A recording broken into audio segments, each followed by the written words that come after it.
Blueberries for Sal by Robert McCloskey.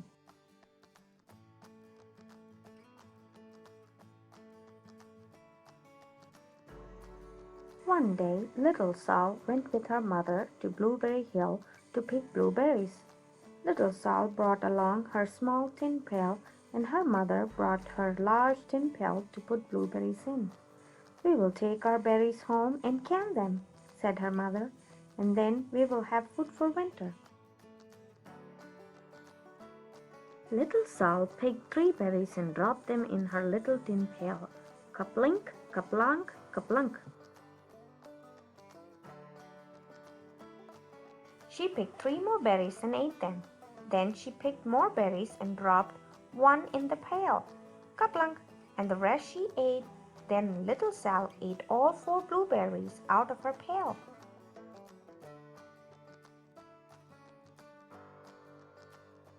Her mother walked slowly through the bushes, picking blueberries as she went and putting them in her pail.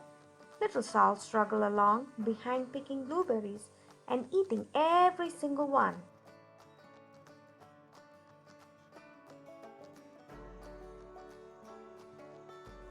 Little Sal hurried ahead and dropped a blueberry in her mother's pail. It didn't sound kaplink because the bottom of the pail was already covered with berries. She reached down and sighed to get her berry back, though she really didn't mean to. She poured out a large handful because there were so many blueberries right close to the one she had just put in. Her mother stopped picking and said, "Now, Sal, you run along and pick your own berries. Mother wants to take her berries home and can them for next winter." Her mother went back to her picking, but little Sal, because her feet were tired of standing and walking, sat down in the middle of a large clump of bushes and ate blueberries. On the other side of Blueberry Hill, Little Bear came with his mother to eat blueberries. "Little Bear," she said, "eat lots of berries and grow big and fat. We must store up food for a long, cold winter." Little Bear followed behind his mother as she walked slowly through the bushes, eating berries. Little Bear stopped now and then to eat berries. Then he had to hustle along to catch up.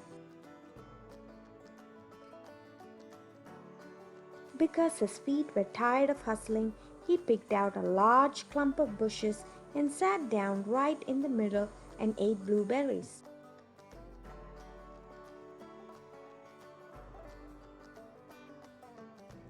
Over on the other side of the hill, little Sal ate all of the berries she could reach from where she was sitting. Then she started out to find her mother.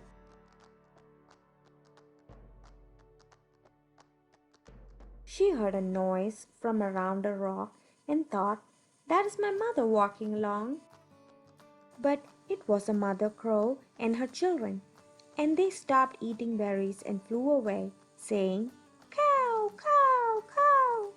Then she heard another noise in the bushes and thought, "That is surely my mother, and I will go that way."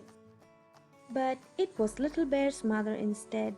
She was tramping along, eating berries and thinking about storing up food for the winter. Little Sal tramped right along behind. By this time, Little Bear had eaten all the berries he could reach without moving from his clump of bushes. Then he hustled off to catch up with his mother. He hunted and hunted, but his mother was nowhere to be seen. He heard a noise from over a stump and thought, "That is my mother walking along." But it was a mother partridge and her children. They stopped eating berries and hurried away. Then he heard a noise in the bushes and thought, "That is surely my mother. I will hustle that way." But it was little Sal's mother instead. She was walking along, picking berries and thinking about canning them for next winter. Little Bear hustled right along behind.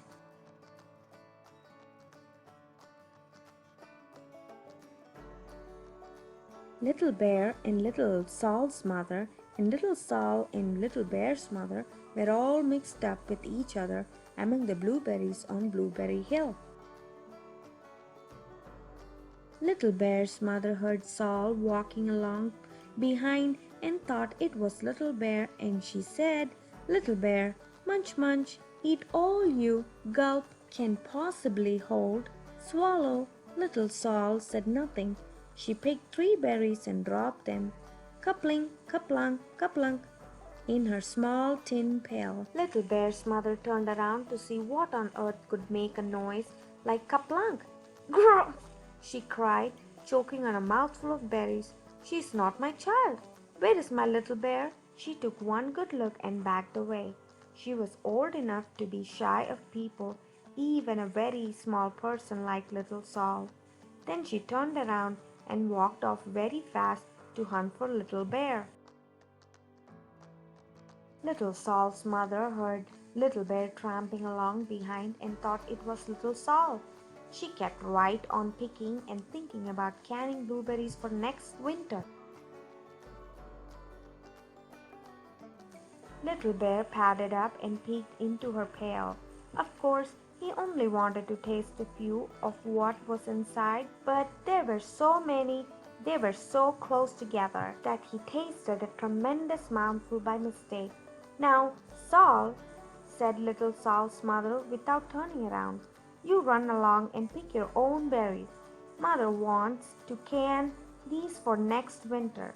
Little Bear tasted another tremendous mouthful and almost spilled the entire pail of blueberries. Little Sol's mother turned around and gasped, "My goodness, you are not Little Sol. Where, oh, where is my child?" Little Bear just sat munching and munching, swallowing and licking his lips. Little Sol's mother slowly backed away. She was old enough to be shy of bears, even very small bear like Little Bear. Then she turned around and walked away quickly to look for Little Sol. She hadn't gone very far before she heard a kaplink, kaplunk, and kaplunk. She knew just what made that kind of a noise. Little Bear's mother had not hunted very long before she heard a hustling sound that stopped now and then to munch and swallow. She knew just what made that kind of a noise.